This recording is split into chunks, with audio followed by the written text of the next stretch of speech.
Dheeran Chinnamalai French இராணுவத்தின் நவீன போர் முறை பயிற்சி பெற்றிருந்தார். இவர் திப்பு சுல்தான் பக்கம் இருந்து ஆங்கிலேயருக்கு எதிராக வெற்றி பெற்றார். யாருடனா திப்பு சுல்தான் கூட இருந்தார். திப்பு சுல்தான் இறந்த பிறகு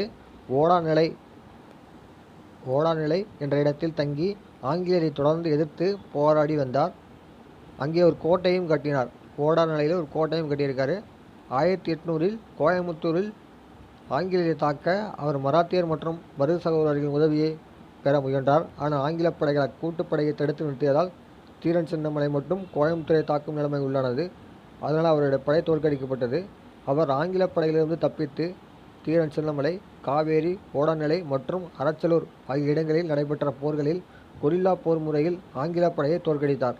எந்தெந்த இடம்னா காவேரி, ஓடாநிலை மற்றும் அரச்சலூர் போன்ற இடங்களில் போர் புரிந்து ஆங்கில படையை தோற்கடித்தார்.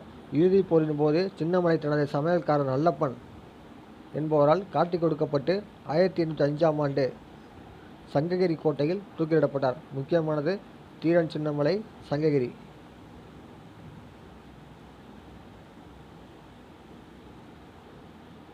சங்ககிரி கோட்டையில் 1805ஆம் ஆண்டு தூக்கிலிடப்பட்டார்.